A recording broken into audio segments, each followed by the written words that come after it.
was a fight that I was relentless. I wouldn't back down. It was the last fight. Tonight, a BC mother who lost her son to an opioid overdose is fighting to make a change. We waited 154 years to correct this history, and this is just the beginning of change. The first Louis Riel Day after being recognized as Manitoba's first premier. This is a way that I can have her close to me now that she's no longer with us on this side. And a group of ribbon skirt makers showcase their talents and the meanings behind their dresses.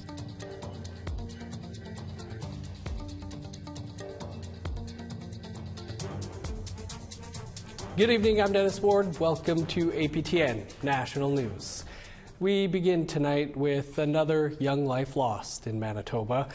A 26-year-old woman has been charged with second-degree murder in the death of a one-year-old boy on the Wasagamack First Nation in northern Manitoba. RCMPs say they found the boy dead while responding to a call Saturday morning. This follows a series of child deaths in Manitoba over the span of 2 weeks. On February 2nd, 2 Winnipeg parents were charged with manslaughter after their one-year-old daughter died of fentanyl intoxication. Days later, another Winnipeg woman was charged with manslaughter after a 2-month-old died of malnutrition. And last week, a man was charged with 5 counts of first-degree murder for the deaths of his common-law partner, her niece, and their 3 children. For more on these recent deaths, we're joined by Sherry Gott.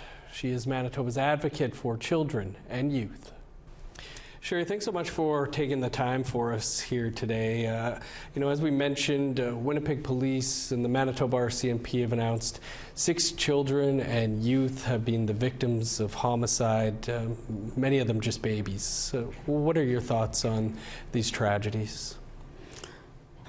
Well, it is very tragic. Anytime a child dies in Manitoba, it is, there needs to be an appropriate response from all levels of government.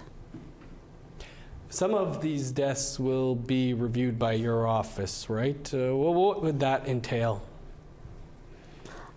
Anytime a child dies in Manitoba, we do get a notice from the Chief Medical Examiner's office, and that we start the review process on whether or not child death meets our legislative mandate, and we start that assessment immediately. Now, this can be a difficult time for other children and youth who are seeing these stories on TV or online. Has your office been fielding more calls, and what type of support is there out there? Well, as you know, there are, many help support lines in Manitoba that people can reach out to if they are distressed by the number of child deaths recently. And I think it's important that they use those lines to contact support in Manitoba. Even in communities, there is, your local public health office that has resources to help and support anybody that's distressed. How can your office or others support the families or communities where these deaths have occurred? Well, they certainly can call our office here in Winnipeg, and we can ensure that we provide appropriate resources and supports and listen. We are here to support any child and youth that is distressed about these concerning deaths. Now, of course, Sherry, these are all different circumstances, but are there things out there that we could be doing to prevent similar incidents like this? Yes, I have been in January 2024, at the beginning of this year, we released our compliance report, and we asked government to look at it and to ensure that the appropriate supports and services are provided to children and youth in Manitoba. So I think that, the lack of inaction creates a system that is not responding appropriately to the tragedies that we recently were exposed to or heard about. What would you like to see done? Well, I've been asking to ensure that the government implements appropriate resources in communities throughout Manitoba so we can address any concerns any child and youth has in the areas of mental health and their needs. Sherry, we'll leave it there, but appreciate you taking some time to talk with us about such a difficult matter. Yes, thank you for inviting me. Meanwhile, a vigil was held Friday night to remember the 5 family members who were killed in and around the town of Carman, Manitoba, the weekend before. More than 100 people grieved openly Friday night. Candles, flowers, and a mountain of stuffed animals were left in front of the house where the victims lived. 6-year-old Bethany, 4-year-old Javen, and 2.5-month-old Isabella are among the dead, along with their mother, 30-year-old Amanda Clearwater, and 17-year-old family friend and niece, Maya Grattan. Clearwater's common-law partner, Ryan Manokisic, has been charged with 5 counts of first-degree murder in their deaths. The charges have not yet been tested in court. Still in Manitoba, a fatal house fire took place early Sunday morning in God's Lake Narrows First Nation, a small fly-in community about 5.5 hours northeast of Winnipeg. Local RCMP responded to a report of a fire at approximately 3 a.m. They found a 34-year-old female resident who was pulled from the fire by community members. She was taken to the local nursing station where she later died. Manitoba's office of the Fire Commissioner is looking into the cause of the fire. This wasn't the only recent fire in the community, with fires destroying a former band office in October last year and another one destroying a church in September before that. Time for a quick break. Still to come, part 1 in a series on the toxic drug crisis in British Columbia. I wouldn't back down. It was the last fight I had for my kid, for my baby. We both deserved so much more respect in that moment.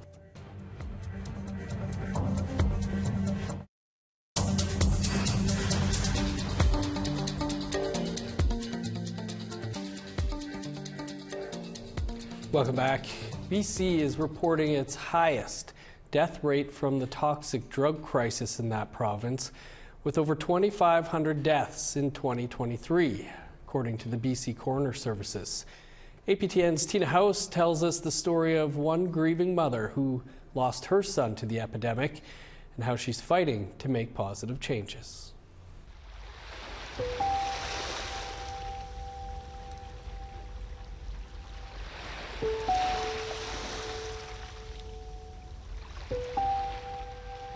Well, like Lenny, man, my life has never been the same, and I miss you with every breath I take, and every day that passes, I'm one day closer to you, and you're one day further away from me in this paradigm that I'm living in. Just not wanting to be here without you has been really difficult. But I'm trying my best to heal in the healthiest manner possible to make you proud. And I want you to know that your death was not in vain. On June the 22nd, 2019, 29-year-old Glenn Rebick went out to meet some friends in downtown Vancouver and never returned home. What was supposed to be a fun night turned tragic when Glenn bought what he thought was cocaine, but in fact, it was laced with a lethal batch of fentanyl. He died using a loan. Meredith Dan is his mother. Today she came to the beach to honor her late son and to remember who he was.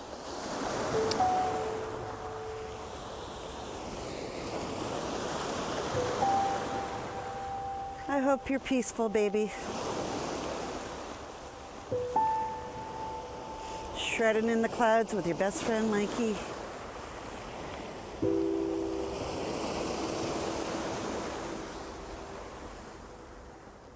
Rebick was a well-known skateboarder in the Vancouver scene and was well on his way of making a career out of it before he passed away.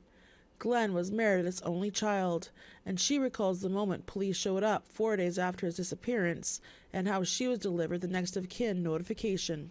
About 4 o'clock in the afternoon, my sister and my niece were with me, and we looked outside, and there was a police car sitting outside for a long time. And I didn't know if it was for me or if it wasn't. And then, sure enough, I got a knock on the door. And when I opened the door, Sergeant Buckman, Frederick Buckman, came into my home. She went straight into the living room. She put her hands on her hips. And without anything to say, Miss Dan, you should sit down. Miss Dan, we have some bad news. She walked in and said, well, first of all, Glenn is dead. And at that moment, I went down on my knees, and my niece caught me.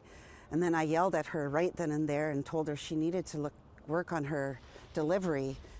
Dan filed a complaint with the BC Police Complaints Commission about the officer's conduct. To me, that was unacceptable. I didn't feel as though that was a very professional, compassionate, or understanding way of delivering the news. And it only took her 14 minutes from the time she left her car to come in and give me the news and go back to her car. And in her report, she stated that my apartment was really small and she felt uncomfortable in the moment. Not that I was uncomfortable receiving the most devastating news that my only child had passed away. The VPD didn't find anything in wrongdoing on her behalf. They said that it was professional, and I decided to appeal that decision. Dan appealed to the Office of the Police Complaints Commissioner, who, after an investigation, found that the officer abused her authority and lacked compassion when dealing with her. The officer, Constable Frederick Buckman, appealed to the BC Supreme Court, but after 4.5 years, the appeal was dismissed. Buckman has been ordered to take retraining courses with a focus on humanity and humility when working with Indigenous people. However, the judgment only affects this one complaint and will not affect any change to the Vancouver Police Department's policies. It was a fight that I was relentless. I wouldn't back down. It was the last fight I had for my kid, for my baby. We both deserved so much more respect in that moment. And I was not going to back down. And I don't think that had I been a Caucasian male in the West End, she would have treated me with such lack of respect as she did as an Aboriginal mother who lives in East Vancouver. But for Meredith, this is a small victory, but it won't bring back her son. Every time, with every update, with everything that's gone through in the 4.5 years with this battle, I keep getting brought back in a time warp, back to the moment that I found out, first of all, Glenn is dead. And it's taken that time. It's taken so much time for me to try to heal, because getting pulled back to that moment, I take 2 steps forward and 3 steps back. But now that this is over, I'm hoping after 4.5 years, I'll be able to start moving forward the way that Glenn would want and expect me to, instead of just being sad all the time. This countdown clock has been running on her phone since Glenn died.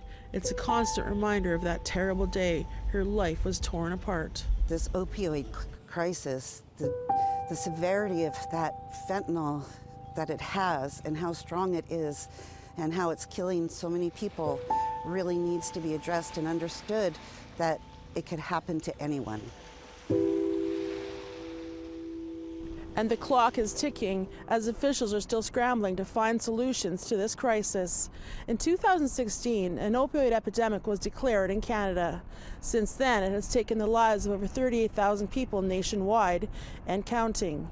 In part 2 of this story, we take a closer look at what's being done to prevent more senseless deaths. Tina House, APTN National News, Vancouver.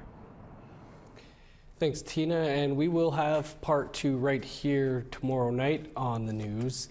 So many have been affected by this crisis. If you want to reach out with your story or about anything else, here's how to continue the conversation. If you have a story you want to share, you can send us an email to news@aptn.ca. To read or watch our stories, go to aptnnews.ca. You can also find us online on your favorite social media sites, including TikTok, YouTube, LinkedIn, and X. Time for one last quick break. Coming up, a look at the story behind these ribbon skirts. It's not just sitting down at a sewing machine and just starting to sew. The thoughts and the ideas that are put into these skirts well in advance of even touching the sewing machine are really important.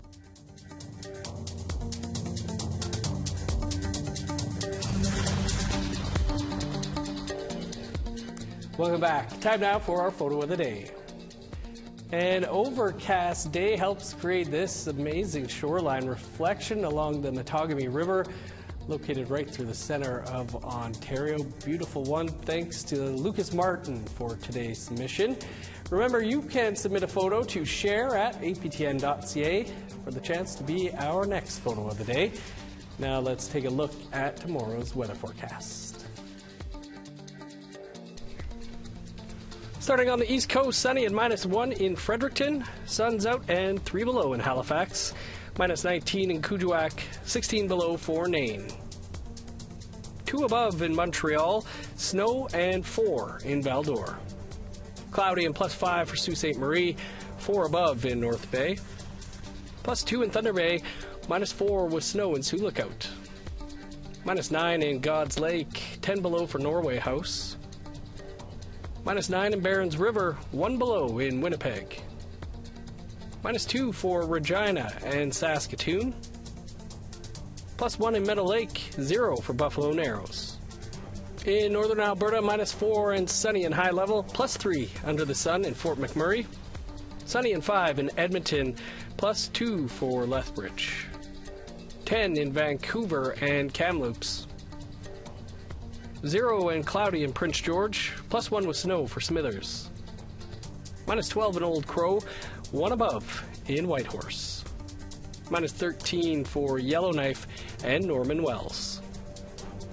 -29 in Sax Harbor, 24 below in Polituck. -37 for Chesterfield, -36 in Whale Cove. -31 for Resolute, 25 below in Igloolik.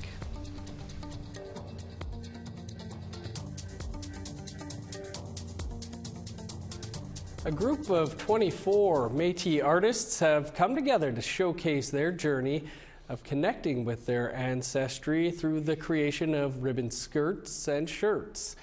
Our video journalist Rachel May shares the stories told through each piece. It's not just sitting down at a sewing machine and just starting to sew. The thoughts and the ideas that are put into these skirts well in advance of even touching the sewing machine are really important. That's Amy Briley of the Gabriel Dumont Institute in Saskatoon. She's one of the artists in the We Wear Them With Pride exhibit at the Saskatchewan Craft Council. There are 24 skirts and 3 shirts by Métis artists in the exhibit. Briley's skirt has special meaning for her. It's not just a celebration of culture, but a connection to her cousin. It's called Megan's skirt. It represents my cousin, Megan Gallagher, who went missing and then was subsequently murdered. This is a way that I can have her close to me now that she's no longer with us on this side. Briley says she wears the skirt when doing anything related to Megan, such as awareness walks, trials, or if she just wants to feel close to her cousin. Steph Canning of the Saskatchewan Craft Council says that collaborations with the Gabriel Dumont Institute always brings beauty to the gallery floor. We were really excited to work with them again to bring this ribbon skirt exhibition to life here in our gallery. This free exhibit is open now until March 9th at the Saskatchewan Craft Council in Saskatoon. Rachel May, APTN National News, Saskatoon. Beautiful work with a powerful story there. A portrait of Louis Riel at the Manitoba Legislature now officially recognizes him as the province's first premier. An updated plaque was shown off at a ceremony on Monday morning. The changes come after a new law passed last year declaring Riel Manitoba's first head of government. And an event also took place at his gravesite where a copy of the Louis Riel Act was presented. Here's CTV's Jeff Keel with more. On the day named after him with ceremony, Louis Riel was recognized as Manitoba's first head of government. We waited 154 years to correct this history, and this is just the beginning of change. This portrait has been on the wall in the legislature for years, but after a new law passed last year declaring Riel the first premier, a plaque has been changed to reflect that status. I think it reminds us so much of ourselves from Métis, our struggle to achieve a rightful place in Manitoba, a rightful place in Confederation, and a rightful place for our leader. That law, the first one introduced by Premier Wab Kinew after winning the election, also has a clause to include Riel's accomplishments in the school curriculum. I think the next step for us is going to be to reach out to educators and ask what additional resources and supports do they need. The move recognized that in 1869, Riel led a provisional government in the Red River settlement. He adopted a list of rights for people of different cultures and languages. Riel fought for those rights to be enshrined in government as Manitoba was brought into Confederation. After the Northwest Rebellion of 1885 in what is now Saskatchewan, Riel was convicted of treason and hanged. So even in Regina, we feel his impact. Danny Lavallee is from Regina, visiting Winnipeg on Louis Riel Day. Lavallee stopped by Riel's statue near the legislature. It's important for us to reflect and recognize important days for Métis people, so I thought today would be the perfect day to come and see the big man himself. There was one more official ceremony which drew a large crowd. A copy of the act recognizing Riel as the first premier was presented at his gravesite. The story of Manitoba is not over. We are still writing that story today. Lots going on for Louis Riel Day. Well, Métis skip Carrie Anderson and Team Canada are vying for a record-breaking 5th straight Canadian Women's Curling Championship this week. Tonight on Face to Face, we'll be revisiting our episode with Carrie at the Gimli Curling Club, where she was fresh off winning her 4th Scotties Tournament of Hearts and right before heading off to the Worlds. Here's some of Carrie and I hitting the ice for a one-on-one curling match. I'm just gonna come in behind you there. Come on, girl. Very nice. Ooh, good sweep, wow. Okay, game over. We'll have to watch the episode to see fun times. Carrie and Team Anderson just wrapped up their game today with a convincing win over Team Saskatchewan. Team Canada now improved to 5-1 at the Scotties Tournament of Hearts. The finals go on Sunday. All the best of them as they've already faced some adversity and controversy this week. That's all the time we have for your APTN National News for this Tuesday. For news anytime, visit our website, aptnnews.ca. I'm Dennis Ward, Marcy McGuitch. Thanks for being with us. Stick around. Face to Face is next. Have a great night.